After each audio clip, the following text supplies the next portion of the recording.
Tuh, Waalaikumsalam warahmatullahi warahmatullahi wabarakatuh. wabarakatuh. Alhamdulillah, salatu wassalamu ala Rasulillah, amma ba'd. Teman-teman sekalian, ya, mari kita sama-sama ya belajar ya, tentang soal yang sudah kita pernah jawab di tryout yang pertama. Nih kita buka untuk barangkali dalam rangka memperkuat kembali gitu ya, supaya ingatan kita menjadi lebih mantap terkait jawaban-jawaban soal. Oke, langsung saja. Bismillahirrahmanirrahim. Soal yang pertama, ini kan dalam qasas Quran, suatu kisah yang diuraikan secara langsung. Jadi diuraikannya secara langsung tanpa ada pendahuluan, tanpa ada pembukaan, juga tanpa kesimpulan. Jadi tiba-tiba di ayat itu, di surah itu muncul gitu, ada satu kisah. Nah, itu disebutnya metode tersebut adalah yang A, metode terpusat. Jadi bukan B, dialog. Ya, kalau dialog berarti ada hiwar, ada percakapan di situ. Kemudian juga bukan hikmah. Ya, kalau hikmah itu, jadi dia metodenya diawali oleh hikmah, oleh kesimpulan, oleh hal-hal yang umum gitu. Nah, maka jawabannya ini tepat sekali, itu adalah yang A, yang terpusat. Maka nanti kalau teman-teman soalnya itu justru ada kisah yang diawali oleh kesimpulan gitu, kemudian ada alur ceritanya begitu kan, nanti kemudian baru uraian-uraiannya, itu berarti metode hikmah. Ya, metode hikmah itu ada hikmah di awal terlebih dahulu. Ada berapa metode sih dalam kursus Pak Gey? Ya, seingat saya ada namanya metode deduksi ya, kemudian kemudian terpusat, kemudian hikmah, kemudian dialog. Empat kayaknya itu. Yang ini juga kita sama-sama aja ya. Seingat saya begitu. Itu Bu Ketua. Kalau tujuan pembelajaran itu nggak masuk jelas itu mengarang. Ada nggak masuk pembahasan itu, alur cerita juga nggak masuk. Jadi dari yang ada di situ yang masih ada hubungannya dengan metode itu ada tiga, terpusat, dialog, sama hikmah. Begitu. Mm-mm. Ya, silakan teman-teman mungkin ada Oke, yang cukup. cukup ya nomor satu ya. Jadi pokoknya kalau langsung Cukup, Pak. ya berarti terpusat. Yang kedua, Oke. pengulangan kisah dalam Al-Quran mengandung hikmah. Jelas dong, karena di Al-Quran itu tidak ada ayat apa kata-kata yang sama, pasti di sana juga memiliki hikmah. Apalagi kisah, cerita gitu, diulang kembali, di surah ini diulang lagi kisah ini. Nah, itu pasti memiliki hikmah, ada kandungannya. Nah, nah di sini kecuali ya, berarti yang bukan itu. Ya kalau yang A jelas tuh, masuk bagian dari pengulangan kisah tuh, meneguhkan sisi kemujizatan Quran. Itu jelas masuk. Kemudian juga ada pengulangan, itu kan pasti nanti ada perbedaan kata, kenapa di sini pilihnya kata ini gitu kan. Itu juga berarti menjelaskan kebalagohan Al-Qur'an. Ini kan Al-Qur'an itu salah satu kemujizatannya juga dilihat dari kebalagohannya, tingkat sastranya gitu. Nah, kemudian juga menunjukkan pentingnya masalah terkait cerita yang diulang. Ini juga termasuk bagian dari hikmah. Kemudian menunjukkan perbedaan tujuan. Nah, pengulangan pasti bukan sekedar mengulang, tapi ada maksud tertentu di balik pengulangan kisah tersebut. Maka yang bukan itu adalah yang jelas. Menunjukkan semangat yang luar biasa dalam menyampaikan cerita itu. Ini nggak masuk kategori hikmah. Begitu Bu Ketua dan teman-teman yang lainnya. Jelas ini. Jelas, Pak. Siap. Ya, berarti jawabannya yang yang bukan. Yang ketiga, ini terkait tentang ketika perang Yamamah, banyak syuhada dari kalangan sahabat penghafal Al-Quran. Perang Yamamah itu perang terjadi dalam rangka memerangi orang-orang murtad ya di zaman Sayyidina Abu Bakar As-Siddiq. Nih, jadi karena banyak orang-orang yang kembali kepada agama mereka yang imannya lemah, orang murtad dipelopori oleh kalau tidak salah Musailama Al-Kadzab. Nah, saat itu ada sahabat yang mempunyai ide karena banyak para syuhada yang wafat pada saat itu. 70-an penghafal Quran kalau tidak salah ya. Banyak lah. Nah, itu muncullah satu ide gagasan untuk dikumpulkan Quran itu dalam satu mushaf atau ditadwin gitu ya. Maka itu adalah usulannya adalah Sayyidina Umar bin Khattab. Itu jelas sekali. Sayyidina Umar bin Khattab. Jadi Sayyidina Abu Bakar khalifahnya, ya di Utsman ya bukan ya, Ali juga bukan, Zaid bukan. Jadi jawabannya jelas itu betul adalah Umar bin Khattab. Hasan, Ya, kalau apa, saya mesti terbalik-balik mulu ya. Kalau Mushaf Utsman itu apa awalnya ya? awal apanya penyebabnya Bu gitu. Iya, kalau penyusunan kan dulu yang terkenal itu apa, menjadikan satu mushaf itu zamannya Utsman ya. Nah, kalau jadi perbedaan motifnya Bu, kalau Sayyidina Utsman itu dia perbedaan lahza kiroat. Jadi dulu hampir pada pertikaian gara-gara itu beda kiroat, maka akhirnya ditulis kembali, dihimpun di Mushaf Utsmani namanya untuk Oh, mengakomodir semua kiroat yang bisa masuk dalam satu mushaf itu akan dimasukkan itu. Nah, terus kalau sedangkan perang berarti Umar ya zamannya ya. Kalau perang Yamamah ya. ya, Kata itu kuncinya zaman itu Sayyidina ya. Abu Bakar. Ya, Ya, jadi Sayyidina Abu Bakar motifnya itu karena takut para penghafal Quran itu ya banyak yang meninggal, takutnya nanti Quran bisa hilang. ya, ya. Berarti kata kuncinya itu ya. Iya, jadi Umar Mm-mm. bin Khattab. Baik, lanjut Bu. Good. Lanjut. Nah, yang keempat, semua ilmu adalah milik Allah. Betul ya. Ilmu itu milik Allah semua, segala apapun dari Allah. Nah, pintu ilmu itu salah satunya kan kita tahu nih dari wahyu, berarti kepada Nabi itu berupa ilmu, ilham, atau taklim seperti kita nih sedang sekarang belajar ya. Nah, ini pertanyaan ini kan yang membedakan taklim dengan ilham. Dalam mendapatkannya itu berupa apa? Ya jelas adalah ikhtiar. Ikhtiar itu artinya upaya, usaha gitu. Karena kata Nabi kan innamal ilmu bita'allum. Ilmu itu didapat dengan belajar, dengan usaha. Jadi kalau ilham itu kalau dilihat di buku sih itu penekannya lebih kepada insting ya, naluri, kefitrahan setiap orang tuh. Ya, contoh kan dalam buku itu kalau tidak salah orang yang lapar instingnya ya pengen makan. Terus itu contoh ilham gitu. Kalau dalam buku ya. Tapi dalam kalau kajian ilmu tauhid itu nggak sebatas itu. Ilham itu juga semacam ya ilmu yang diberikan Allah kepada orang-orang tertentu, orang soleh, pada para ulama, para aulia gitu. Karena mereka nggak berhak menerima wahyu, tapi mereka bisa mendapatkan ilham. Karena saya teringat ada hadis man amila bima alim warasallahu ilma ma lam ya'lam. Itu ada hadis gitu.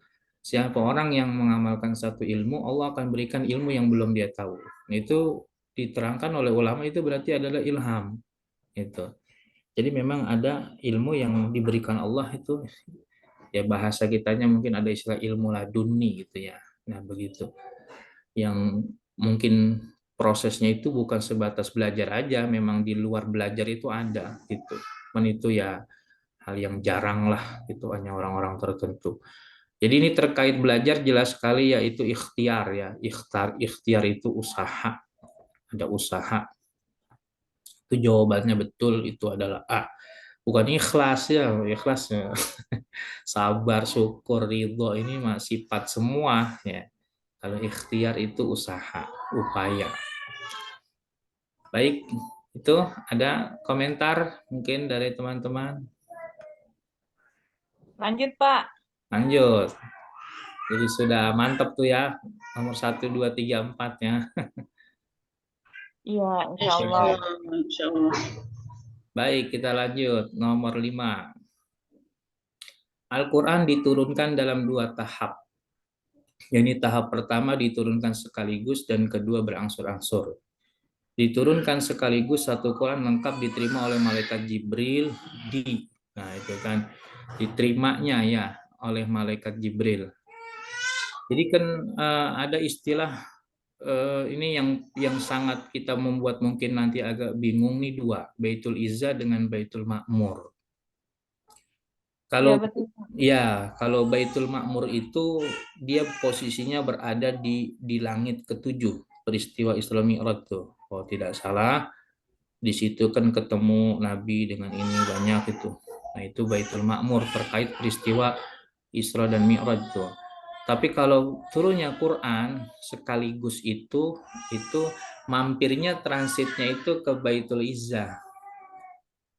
Baitul Izzah itu adalah di langit pertama. Ya kita itu ilmu gaib ya kita nggak tahu cuma kita imani bahwa memang disebut oleh Nabi ada istilah Baitul Izzah. Ya semua bait-bait itu bait tempat rumah itu ya tentu kita nggak bisa menggambarkannya. Nah disitulah tuh. Jadi Baitul Izzah itu Quran turun sekaligus. Makanya ada ayat inna anzalnahu fi lailatul qadar. Nah itu sekaligus syahrul ramadan alladzi unzila fihil Quran. Tapi ketika sudah dari langit pertama, kemudian turun ke Nabi, proses, nah itu yang berangsur-angsur. Itu seperti jadi Baitul Izzah. Ya betul, jawabannya Baitul Izzah, bukan Baitul Makmur ya, apalagi Baitul Haram. Cuman Baitul. ini kayak kemarin saya agak kekecok juga di sini nih. Iya, Apa namanya? Bahasa penggunaan bahasa soalnya sih sebenarnya. iya, Kita kan paham ya, Duf'ah Wahidah kan dari Baitul Izzah ke Baitul Ma'mur, terus Duf'ah Saniyah munajaman ke Rasulullah kan ya. iya betul. Cuman ini bahasa dia kan bahasa saya sih mempertanyakan bahasa soalnya ini diturunkan sekaligus atau diterima oleh malaikat Jibril gitu maksudnya. Iya, Ini rancu buat saya kalau buat saya ya. Karena iya, dua-duanya diterima oleh malaikat Jibril pun kalau ke malaikat Jibrilnya ya kan kalau pemahaman saya salah oke. Kalau malaikat Jibril pun dua-duanya menerimanya sekaligus. Kalau kalimat sekaligusnya ini nih iya. yang Ya bertahap memang kan kalau yang kepada Rasulullah kan. jadi intinya kan ini diturunkan sekaligus yang lengkap gitu. Iya. Aturan diberikan oleh malaikat diberikan Allah kepada malaikat begitu. Iya, Gitu. ini agak rancu kemarin saya, walaupun ya nggak tahu Iya, mana jawab cuman saya. Baik, lanjut lanjut. iya.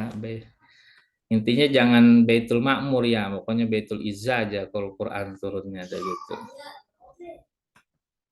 Baik, lanjut. Kemudian nomor 6 nih, berdasarkan sebab nuzul surat Al-Kafirun, ya, Qul ya ayyuhal kafirun. Toleransi antar umat beragama yang dibolehkan adalah sebagai berikut kecuali. Jadi itu kan sababun nuzul surat Al-Kafirun itu kan waktu itu kaitannya toleransinya kebablasan. Jadi umat Islam diajak untuk supaya saling berbagi ibadah gitu. Jadi ibadah ente ibadah setahun ibadah aneh nanti aneh ikut ibadah ente gitu itu kan toleransi yang kebablasan tuh. Nah jadi muncullah nih turunlah surat kafirun ini. Nah itu kalau kita lihat menghargai ajaran agama jelas kita disuruh menghormati, kemudian mengucapkan selamat hari Natal bagi pemeluk agama ya jelas itu berarti kan toleransi, kemudian mengucapkan selamat hari Nyepi, selamat hari raya. Nah, betul, kecuali membenarkan keyakinan hari Natal. Ya, kalau sudah kita membenarkan keyakinan hari Natal, berarti kita toleransinya yang kebablasan. Yang tadi itu melanggar itu. Makanya kan turun itu lakum dinukum waliyadin itu. Jadi kalau keyakinan kita nggak boleh bertoleransi. Ya kalau penghormatan dalam arti habluminan nas gitu kan. Menghargai kita saling menghormati. Maka jawabannya betul sekali itu kecuali yang E. Ya. Silakan mungkin ada yang komentar atau Pak Dokter Alfian yang lagi mengendarai mobil. Maaf ya. Ya, Eh, kita bahasnya kali yang kalau yang kira-kira jawabannya udah ini mah kita lewat aja kali ya. Soalnya di bawah banyak banget yang saya kagak ngerti dah. yang itu maksudnya kalau yang misalnya kayak udah mudah gitu ya, kita lewat aja kali ya biar Ya, pelan-pelan Bu, kan ujian masih lama. Iya, ya, ntar kita lewat tenang kan enak jadinya semua kebaca Bu jadinya. iya ya udah Iya, iya. ya yang Maksudnya mudah nggak alhamdulillah perlu jadinya mudah lama-lama kan. gitu. Saya Betul. baru Udah nemuin ada pasti. ibu-ibu maunya langsung aja. Biasanya ibu punya pelan-pelan, pelan-pelan. Iya, pemanasan dulu Bu, pelan-pelan gitu. Warming Biasanya up. kan, biasanya mau langsung kan kayak asal ya kayak. Betul betul. Ini Bu Tina, Masya Allah, pengen langsung langsung yang mana Bu ini? Oh pedagogik mah jangan saya orang. Oke, kita sambung aja pelan-pelan Bu. Ini ya nggak apa-apa. Ya, ya Bu Tina ya. Siap ya. Oke, Ya, nomor lanjut. ya nomor 7 nih. Nomor 7 mengetahui sejarah pembentukan dan pembinaan hukum Islam. Itu kata kuncinya tuh. Mengetahui sejarah pembentukan, pembinaan hukum Islam. Jadi kata kuncinya sejarah pembinaan sama hukum Islam secara berangsur-angsur. Nah, itu terkait hikmah mempelajari jelas Makkiyah dan Madaniyah. Karena memang perbedaan yang mencolok antara Makkiyah dan Madaniyah itu terkait hukum Islam. Makanya kita seringkali mendengar tahun Hijriah, tahun kedua Hijriah, syariat hukum Islam ini diturunkan, ini dilaksanakan. Jadi itu jelas sekali dengan kita mengetahui mempelajari Makkiyah dan Madaniyah, kita menjadi tahu sejarah ya bagaimana proses pembentukan dan pembinaan hukum Islam. Kalau di Makkiyah kan fokus terhadap tentang ketauhidan gitu kan mendakwakan mereka. Nah, ketika sudah masuk ke Madaniyah itu sudah penerapan hukum-hukum Islam, baik yang berangsur-angsur ataupun yang langsung gitu ya. Maka itu adalah hikmah mempelajari ilmu Makkiyah dan Madaniyah. Bukan asbabun nuzul. Asbabun nuzul itu latar belakang turunnya ayat, bukan qiraah, perbedaan itu ya. Bukan juga nuzulul Quran, ya bukan, apalagi i'rab Quran. Jadi jawabannya betul Makkiyah dan Madaniyah.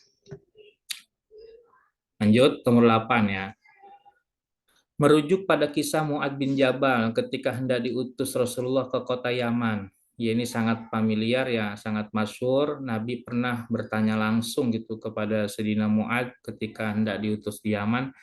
Itu hadisnya seingat saya Nabi bertanya gini, "Bima taqdi? Dengan apa kamu akan memutuskan di sana gitu?" Itu dengan Quran. Terus kata Nabi, "Fa illam tajid." Bagaimana kalau kamu tidak menemukan? Ya, kedua disebut oleh Sayyidina Umar itu dengan hadis itu. Kemudian bagaimana kalau belum dapat juga gitu kan? Saya akan berijtihad. Nah, itu artinya nanti itu terkait kias itu kan dan hukum-hukum yang lain. Kemudian Rasulullah memuji itu.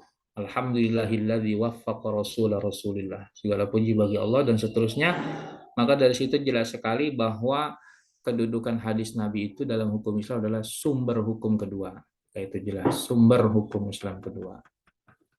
Baik, lanjut. Nomor 9.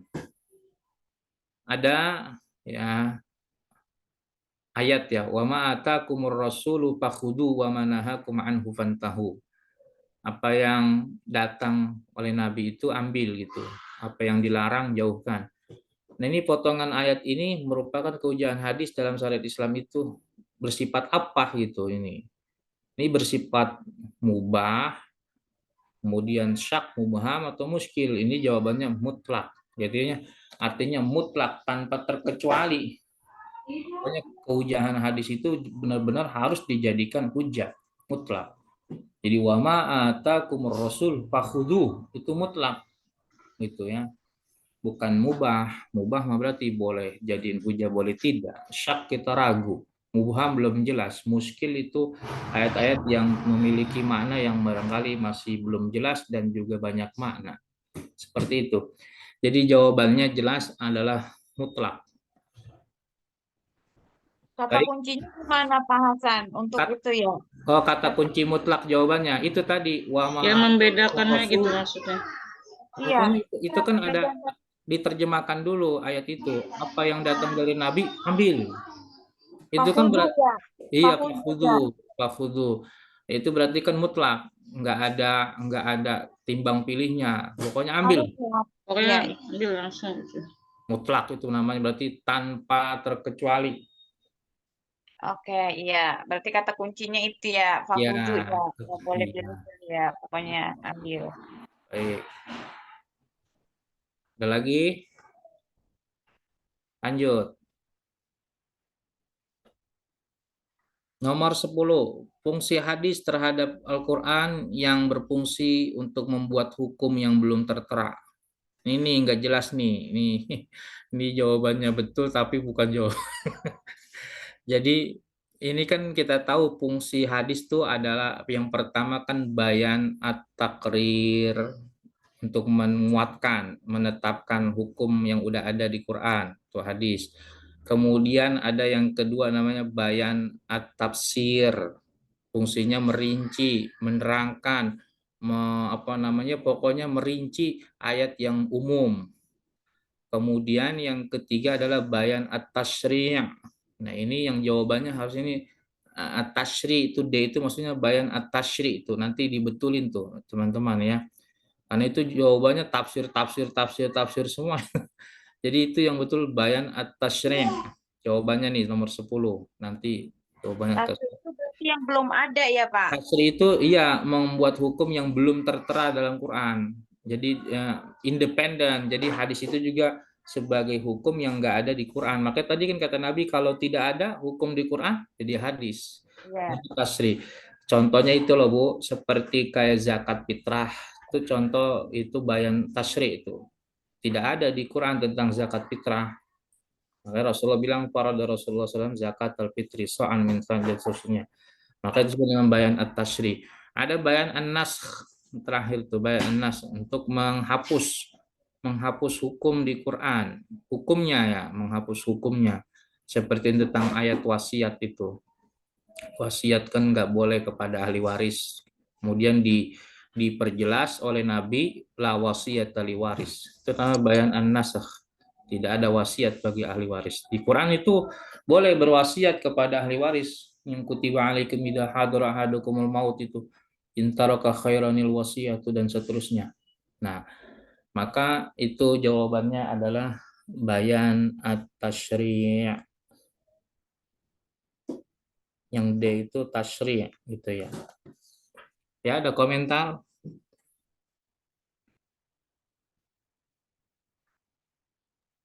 Jadi ada 4 ya, Pak ya.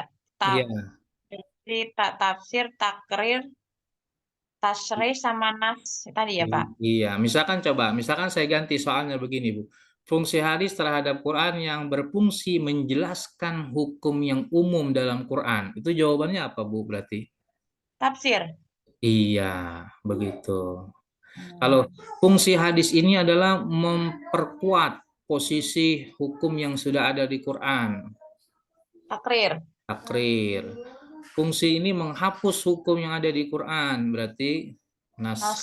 Nah, gitu. Ya, iya, nanti Pak. Makasih. Baik. Kemudian nomor 11. Haddatsani Abu Bakrin Ibnu Ishaq, haddatsana Affan dan seterusnya. Nah, itu yang di garis bawah itu disebut sanad ya Bu ya. Sanad, bukan matan, bukan rawi, bukan mukharrij bukan mukharrid itu. Kemudian bukan mustalah. Kenapa disebut sanad? Karena itu adalah rangkaian jumlah para perawi dari Abu Bakar, Affan, Wuhaib itu, Yahya, Abi Zur'a, Abi Hurairah itu orang-orang itu semuanya disebutlah gabungannya itu namanya sanad. Ya, sanad hadis. Nah, nanti kalau yang di garis bawahinya misalkan tiba-tiba anna a'rabiyan ja'a ila rasul terus itu jawabnya matan. Nah, kalau yang di garis bawahinya rawahu Muslim ya mukharrij jawabnya Bu. Mukharrij. Nanti kalau cuman satu nama misalkan Abu Hurairah gitu misalkan atau Abi Zur'ah itu berarti rawi jawabnya. Paham Bu? Iya, iya. Bedanya apa, Pak? Kalau rawi satu orang. Ya, pokoknya kalau bicara ngomongin rawi itu berarti hanya per individu. Oh, kalau muhorrid jadi gabungan. Bukan, bukan. Mukhorid bukan gabung. Mukhorid itu orang yang juga rawi juga, tetapi dia yang sudah mengeluarkan dalam kitabnya. Ada kitabnya kalau mukhorid. Hmm. Kayak makanya Imam Muslim ini rawi juga, beliau rawi, tapi dalam posisi di sini lebih tepat disebutnya mukhorid. Oh, siap. Iya, iya, Nah, iya. matan isnas hadisnya artinya setelah sanad itu berakhir, nah itu namanya matan. Jadi dari anna arabiyan ja'a itu juga udah termasuk matan. Matan mah isi jadinya kali ya, Pak. Ya, matan isi pokoknya kata yang setelah berakhir suatu sanad. Oh, iya, iya, siap. Heeh. Ya, terutama di situ sabda Nabi sendiri jelas sekali ta'budullah itu udah jelas sekali. Nah, itu ya. Nah, kalau kalau sanad gabungannya, kalau mustalah ini nggak ada hubungan. Iya, iya, iya. Baik, lanjut. Dalam ilmu hadis dikenal istilah tadwin, tadwin hadis, pembukuan ya Bu ya. Hadis dibukukan, dituliskan, dibukukan. Tapi tadwin ini dia pembukuannya resmi dari negara, dari khalifah, dari pemimpin. Dulu juga udah ada pembukuan hadis, cuman sifatnya individu. Nah, dalam ilmu hadis, istilah tadwin hadis itu secara resmi dilakukan pada abad kedua Hijriah. Abad kedua. Kenapa abad kedua? Karena yang memerintahkan Sayyidina Umar bin Abdul Aziz. Beliau itu di abad kedua. Bukan di abad ke-1, bukan di abad ke-3, 4, dan ke-5. Baik, Bu. Bapak. Lanjut, Pak. Yuk, Aduin dari pembukuan. ya katakannya tadwin hadis, pokoknya secara resmi. Nah, hadis ke-13. Ini kan dari teks hadis utuh di atas dilihat dari kuantitas, jadi bukan kualitas ya. Ada dari segi kualitas, ada segi kuantitas. Jadi kalau kualitas itu bicaranya hadis sahih, hadis dhaif, hadis hasan itu kualitas. Tapi kalau kuantitas itu bicara berapa jumlah perawinya dalam setiap tobakoh, tiap tingkatan. Apakah 1, apakah 2, apakah 3, apakah 10, banyak gitu. Itu namanya kuantitas rawi-rawinya. Ya, dapat dikategorikan hadis yang di atas itu contohnya yang mana? Gorib, ajis, masyhur, ahad, mutawatir. Nah, saya terangkan nih. Jadi pembagian dari kuantitas itu secara umum pertama dibagi dua, ahad sama mutawatir. Itu pembagiannya. Yang tidak mutawatir namanya ahad. Ya. Terus ahad itu dibagilah itu anggotanya tuh gorib, ajis, masyhur.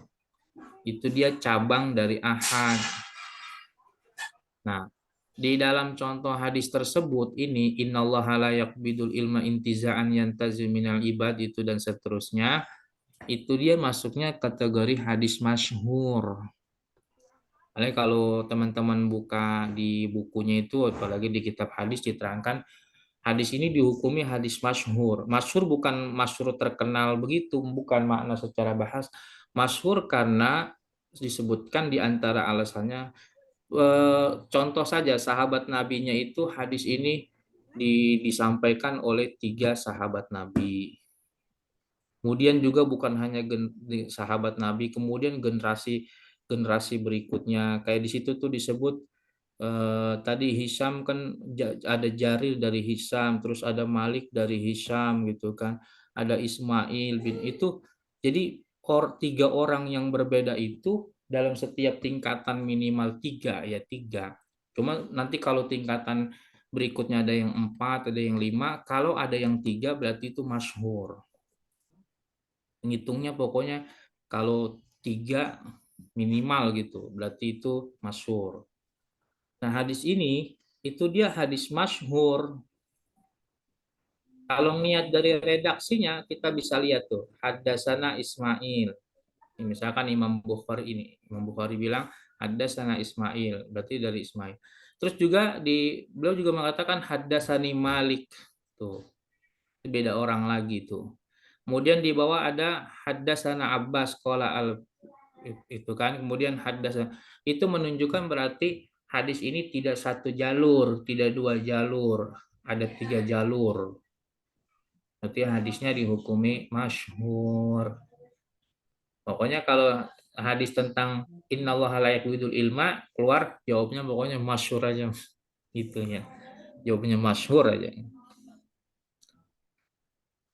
Nah, kalau ajiz berarti itu perawinya setiap tingkatan dua perawi. Ya, ada yang 2 aja gitu, minimal ada yang 2 berarti ajiz. Gorib berarti satu perawi, gorib. Maka disebutnya bagian dari ahad. Nah, mutawatir tuh yang banyak perawinya, setiap tingkatan banyak itu ya bisa puluhan angkanya dalam setiap tingkatan. Itu namanya mutawatir. Paling tinggi tuh hadis mutawatir. Ya. Kalau hadis sahih kan istilahnya kita harus meneliti juga. Ini sahih kata siapa. Tapi kalau udah mutawatir, ilmunya doruri. Udah, pokoknya di sini mutawatir. Udah nggak perlu kita melakukan penelitian lagi, nggak perlu mengecek perawinya ini bagaimana kelas-kelasnya, karena sudah dihukumi mutawatir. Baik, lanjut Bu. Lanjut. Ya, Bahasa dulu dah. iya. Berarti kalau apa tadi kalau dari segi kuantitas itu tadi jadinya apa Pak? Ahad, gorib, ahad gitu ya. Kalau Enggak, kuantitas. pertama Ahad masuknya ke mutawatir masyhur. sama ahad gitu kalau dari kuantitas. Nanti ahad itu dibagi 3. Mm-mm. Gorib, ajis, masyhur gitu. Mutawatir dia nggak ada pembagiannya, paling cuman mutawatir lafzi sama mutawatir maknawi begitu doang. Artinya dia cuman mutawatir. Berarti Iya. artinya mutawatir tingkatan paling tinggi pakai. Paling tinggi dia hadis. Dia di bawah Quran langsung. Di Quran itu mutawatir, baru hadis sahih gitu. Oke. Enggak kalau pertambahan kuantitas tapi enggak masuk kalau bawaan mutawatir ya Pak. Gimana Bu? Kalau kan itu kita kata kuncinya kuantitas ya. Berarti Betul. paling tingginya di masyhur ya. Kuncinya di masyhur. Paling tingginya maksudnya. Oh iya, paling tingginya masyhur. Kalau Kuantitas. kalau ahad, maksudnya kuantitas dari pembagian ahad. Iya iya Ya, ngerti-ngerti. sebenarnya hadis Bu, kalau mau dibilang hadis ahad juga betul. Kalau nggak ada masyhur nih, misalkan jawabannya nih, misal nih ya, soalnya Mm. ini, tapi jawabannya A Ahad. ahad, B mutawatir, C sohi, D hasan, terus dhaif. Ibu jawabnya yang mana itu? Yang ahad. Apa bisa berarti ya? Ahad. Jawabnya yang Yang ahad. karena ahad itu membawahi 3 tadi. Iya iya iya. Iya. Nah, kalau ada ahad, ada masyhur, kita jawab ahad salah. Kenapa? Karena ahad bukan cuma masyhur, ada ajis, ada gorib. Gitu. Paham gitu ya? Ya, jadi palanya mah ahad ya. Ahad dibagi lagi 3 gitu. Betul, palanya mah ahad, dibagi lagi. Ya, Oke. lanjut Pak. Nomor 14. Ya, ini jelas sekali ya. Teks hadis lengkap yang diriwayatkan Imam Bukhari di atas dilihat dari kualitasnya. Tuh berarti baca tuh tentang kualitas hadis. Dapat dikategorikan sebagai hadis jelas ya, hadis sahih Imam Bukhari ya. Tuh ada jawaban A, maudhu. bukan hadis nih, hadis palsu ya, artinya penisbahan doang, hadis yang diriwayatkan oleh pendusta. Dhaif, hadis yang tidak terpenuhi syarat kesohihan hadis atau diterimanya hadis. Hadis hasan, hadis yang di bawah sahih cuma karena beda dobitnya kurang. Jadi beda sahih hasan itu didobit saja Bu, ya. Kalau sahih dobitnya dobton tam, dobit sempurna. Nilu hasan ini dobitnya kurang. Ya, itu hasan lagi. Jadi jawabannya itu jelas adalah sahih. Jadi itu Musaddad, Mu'tamir, ya itu imam guru-gurunya Imam Bukhari. Imam Bukhari kan memang dalam kitab hadis saya udah bilang itu semua hadisnya sahih. Ketika diteliti silakan saja, pasti orang tersebut ditakdil atau dinilai oleh para ulama memang orang yang kuat hafalannya, yang baik, yang adil, yang soleh dan lain sebagainya. Baik, gimana? Pak, jelas. Alhamdulillah. Baik, oke.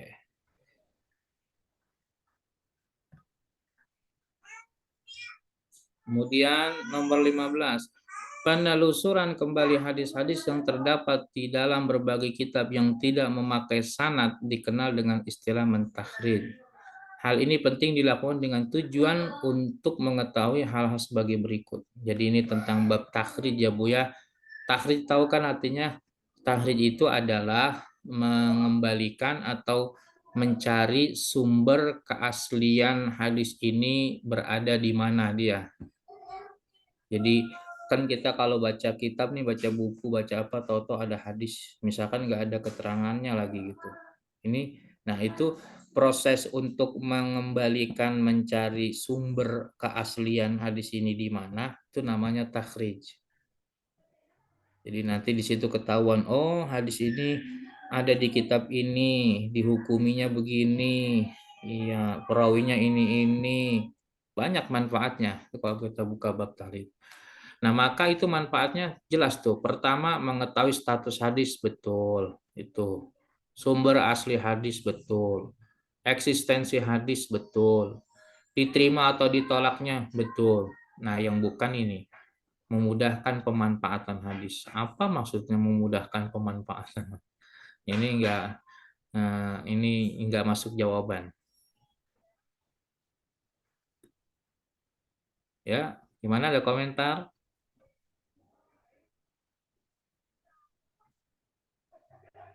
Itu Pak, enggak. 16. Oke. Sekarang kegiatan mentakhrij hadis bisa dilakukan lebih mudah, yakni melalui aplikasi. Ya betul ya, ada aplikasi sekarang enak. Tinggal ketik cek muncul itu. Untuk mengetahui syarat kesohihan sebuah hadis bersambung sanad, artinya pengen tahu hadis ini sanadnya nyambung nggak, apa terputus. Misalnya cukup dengan memasukkan kata kunci sebagai berikut, kecuali. Nah, ini kan kalau redaksi dalam hadis sahih itu kalau lafaz kayak haddasani atau haddasana gitu. Amba'ani, amba'ana, qolali, qolalana, sami'tu, sami'na. Itu memang jelas menunjukkan ketersambungan sanad redaksi begitu. Jadi maksudnya kalau ada misalkan Imam Bukhari bilang sami'tu gitu. Itu berarti betul-betul menunjukkan redaksi sami itu aku mendengar itu memang kategori sanadnya bersambung. Tapi kalau redaksinya ruwiya itu dibacanya ruwiya ya, bukan rawa, ruwiya, diriwayatkan artinya pakai dalam istilah ilmu hadis itu namanya tidak pakai maklum tapi pakai majhul. Ya, kila, ruwiya itu menunjukkan berarti hadis tersebut itu sanadnya belum nggak nyambung, putus itu. Kemarin kalau nggak salah kita lagi begini nggak ada jawaban ruwiya ya Bu ya. Kalau seingat saya ini Nggak ada, emang nggak ada. iya jawabannya semuanya sama kan kemarin hadasani itu. Ada sana semua kalau nggak salah, makanya. Iya, ini dibetulin ini tuh. Redaksi soalnya salah ini. Mm-mm. Nah, sekarang ini udah betul. Berarti jawabannya ini Bu nih, yang D. Ruwiya. Ruwiya. Pokoknya kalau yang menunjukkan ketersambungan ke sana dia Pak, ke apa? Ke Ya. rangkaian itu ya. Yang itu bukan ya, yang Iya, ruya. iya. Yang lain gitu. Heeh. Pokok kalau kalau tulisannya hadasani gitu, hadasana, kolali, amba'ani, sami itu nyambung udah gitu. Nanti ibu Ya. tinggal lihat, wah ruwiya, oh ini berarti ini gitu. Nanti kalau jawabannya pakai bahasa Indonesia juga ibu harus bisa, oh diriwayatkan. Nah ini berarti nggak nyambung nih, gitu. Iya. Jadi kalau aku mendapatkan berita, dia berkata kepadaku. Nah itu berarti nyambung. Karena kan takutnya dibolak-balik soal. Iya, Iya, benar. Arabnya dulu baru bahasa Indonesianya ya iya nanti jawabannya. nanti bisa jadi Indonesia jawabannya. Hmm. Baik, nomor 17. Oke, maaf. Oh iya, Oke, maaf. oke Pak Jamal apa tuh? Eh, ini kali berarti harus mutakalim kali pakai yang itunya ya, Apanya? yang hadasan. Ya hadasan ini Iya, mutakalim hadasana juga mutakalim juga. Eh, muahadah kayak gitu. Jadi Samina ngomong berat. sendiri atau dengar langsung kayak gitu ya. Iya, jadi gini Pak Jamal. Iya, Sebenarnya hadasana iya, itu kan kami mendengar gitu kan, misalkan dia telah menyampaikan kepada kami begitu maksudnya. Jadi hadasana dengan hadasan itu sama, sama. Jadi itu mutakalim. Kemudian bedanya kalau saya pernah belajar itu kalau ada pakai hadasana menunjukkan yang posisi mendengar tidak hanya sendiri, bisa aja beliau sama murid-murid yang lain gitu. iya. Itu dua-duanya sama-sama ittisalus sanad, bersambung sanad. Tapi kalau yang ruwiya itu, nah ini menunjukkan kelemahan, itu kedoipan, tidak nyambung biasanya sanadnya itu. Oke, Makanya baik. kalau Terima kasih Pak Kiai. ya, siap. Makanya kalau Pak Jamal sering ngomong begini, ada satu riwayat, ya itu belum tentu sahih. Iya, Ya, itu diriwayatkan. Nah itu ciri-ciri redaksi doib. Baik. Bu iya. Ai, Karena nggak dengar langsung gitu ya, atau mau ngomong iya, langsung ya. artinya dia nggak dengar langsung. Kan salah satu penyebab hadis menjadi doib itu karena tidak Iya, ittisalus sanad, ya kan?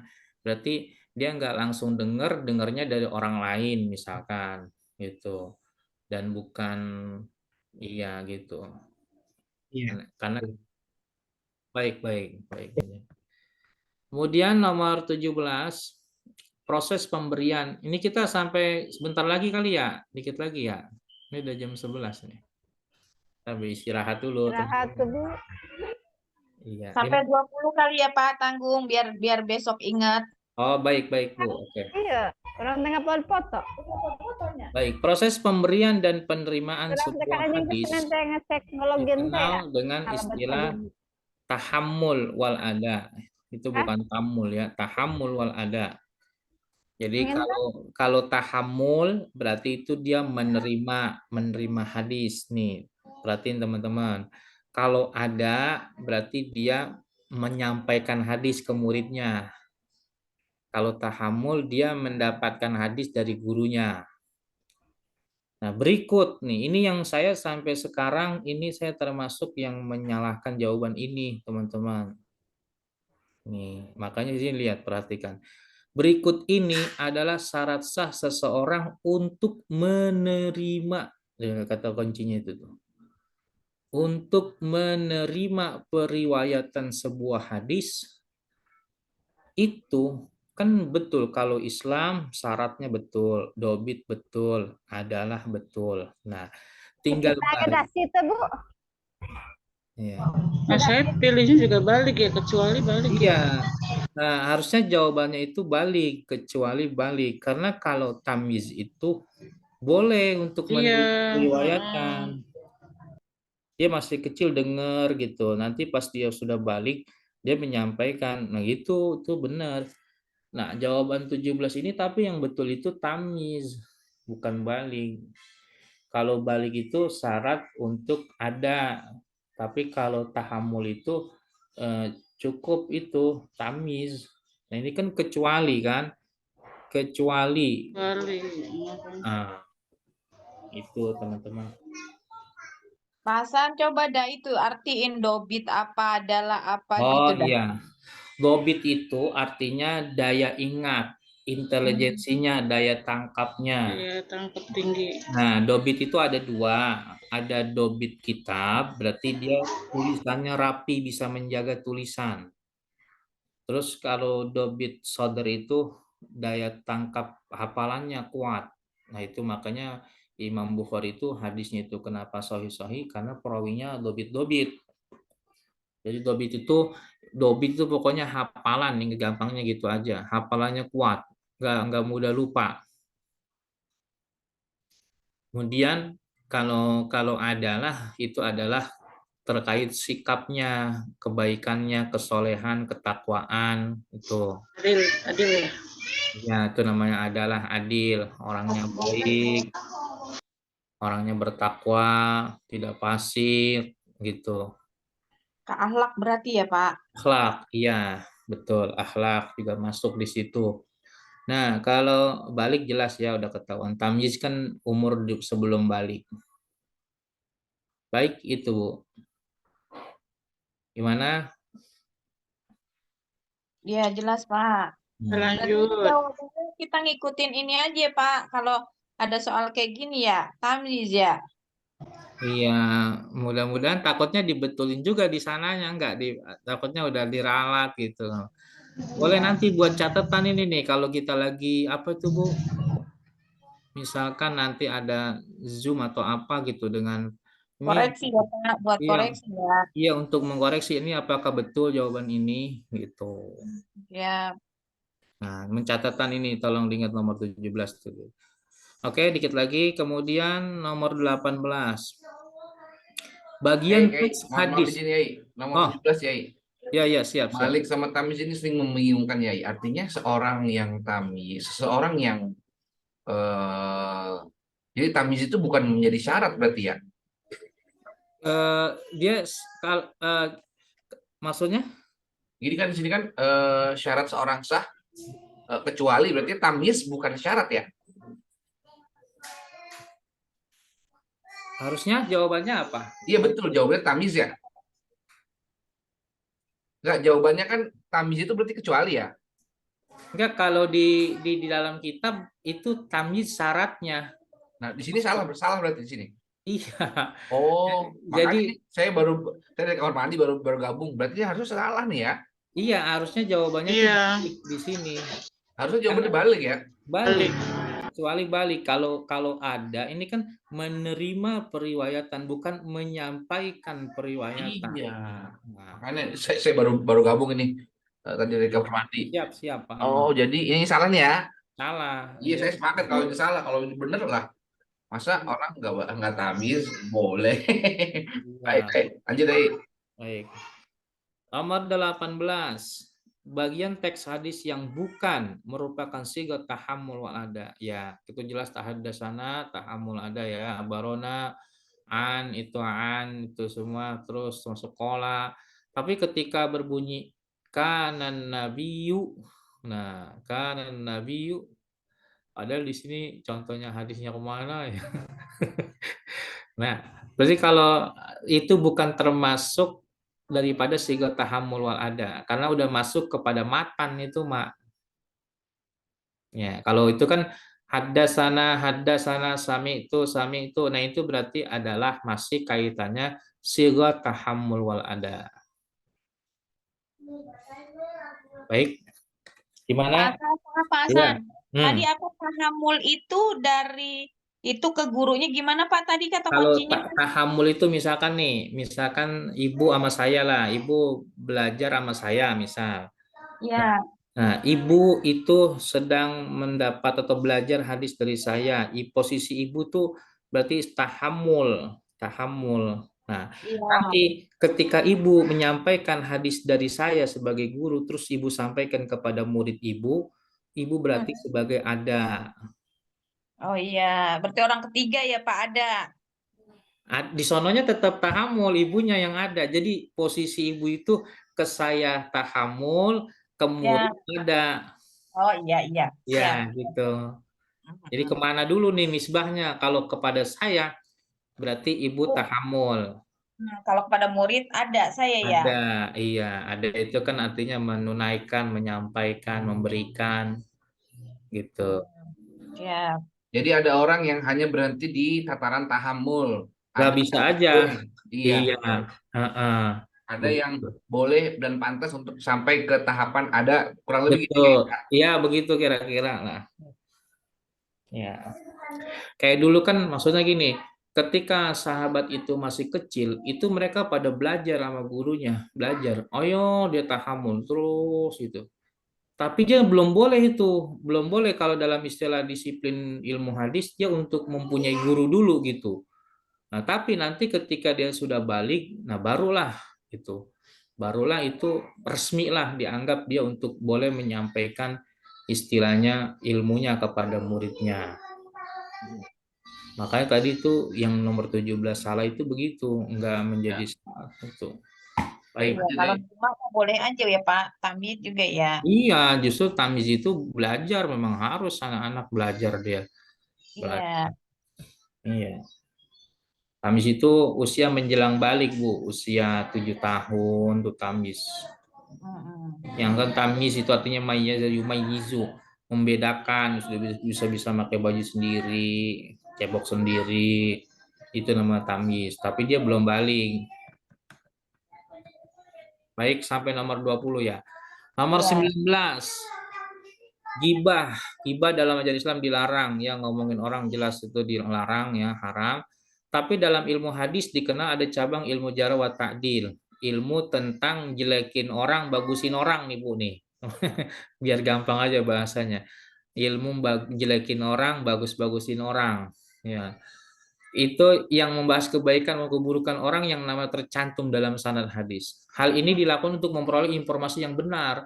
Jadi karena demi memperoleh hadis yang benar, hadis yang sahih, sehingga dasarnya itu surah Al-Hujurat ayat 6. Boleh, boleh itu. Prinsip ghibah emang nggak boleh.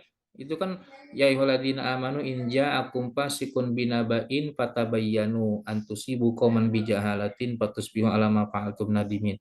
Jadi menggibah itu, jadi prinsipnya tadi di Al-Quran itu kan jika datang orang fasikun binabain bawa berita fatabayyanu, teliti. Jadi dari ayat inilah dijadikan dalil rujukan oleh para ulama hadis bahwa karena untuk menjaga hadis ini boleh kita itu istilahnya menjarah, mentakdil orang gitu. Tapi hukum menggibah yang tidak ada hubungannya dengan ilmu, ya mungkin sebatas ngomongin orang tuh nggak boleh, jelek-jelekin orang itu gibah. Nah, maka surah Al-Hujurat ayat 6 itu Bu, ya Bapak-bapak ya. Surah Al-Hujurat ayat 6. Baik, ada komentar? Lanjut Pak. Lanjut, oke. Ya, lanjut aja Ustaz. Nomor 20, pada dasarnya untuk bisa menjadi seorang kritikus hadis, jadi kan masih hubungannya nih sama jarh wa ta'dil. Untuk tadi itu mengkritik seseorang, menganggap orang lain dhaif, orang itu lemah, orang itu kuat, orang itu fasik itu. Itu harus memenuhi persyaratan dan kemampuan keilmuan yang memadai. Jadi nggak sembarang orang. Nah, apa itu ilmunya? Kecuali, nah berarti yang nggak masuk. Satu, dia menguasai ajaran Islam, harus itu, harus syarat. Terus menguasai bahasa Arab, karena kan hadis ini hubungannya dengan bahasa Arab, ya kan? Kemudian menguasai hadis dan ilmu hadis jelas. Masa nggak tahu ilmu hadis dia mengomentari tentang kait ulama hadis gitu. Nah, kemudian menguasai ilmu jarh wa ta'dil betul. Nah, tetapi takwa dan jujur tidak masuk karena ini kan kaitannya bukan persyaratan keilmuan. Ini kan yang dimantap persyaratan keilmuan. Jadi mengetahui Islam, ilmu bahasa Arab, ilmu hadis, ilmu jar. Enggak ilmu takwa dan jujur enggak gitu. Itu akhlak ya. Jadi jawabannya betul itu adalah E. Wallahu a'lam bishawab. Ya, itu saja barangkali teman-teman sekalian. Ya, mudah-mudahan ya apa yang kita pelajari akan mudah dipahami ya, dan kita ingat nanti mudah-mudahan bisa lulus semua kita, amin ya robbal alamin. Ya, kami kembalikan kepada Pak Amar sebagai moderator tadi ya. Terima kasih. Assalamualaikum warahmatullahi wabarakatuh. Waalaikumsalam Waalaikumsalam warahmatullahi Udah habis ya? wabarakatuh. Udah habis bahasannya ya? Bahasan Quran hadisnya ya? Kenapa Pak? Kenapa Pak Amar? Materi Quran hadisnya udah habis ya? Di bawah beli kopi. Katanya sampai 20 dulu katanya. Oh, siap. Ya udah, lanjut. Atau sampai 20 dulu. Silakan Bu Ketua ada yang mau disampaikan. Enggak, udah lanjut. Cuman tadi saya ketinggalan yang bayan itu, bayan takrir, tafsir tuh direkam kan ya? Direkam. Iya. Ya dikit-dikit dulu dah biar nanti inget Pak. Ya, benar Pak. Jadi enggak apa namanya. Biar masuk ilmunya dikit-dikit. Kalau kebanyakan ntar Ntar misalnya lupa sore lagi. kita ngajum lagi 10 gitu. Iya. Ya, Siap. udah. Oke, kalau begitu teman-teman mohon pamit ya. Makasih semuanya. Ya. Terima kasih ya Pak Ya, Kiai. sama-sama kita baca doa Mudah-mudahan bermanfaat kafaratul majlis. ilmunya. Amin. Ya. Amin. Subhanakallahumma wa bihamdika Alhamdulillah, asyhadu an la ilaha illa anta, astaghfiruka wa atubu ilaik. Ya, assalamualaikum warahmatullahi wabarakatuh. Waalaikumsalam warahmatullahi warahmatullahi wabarakatuh.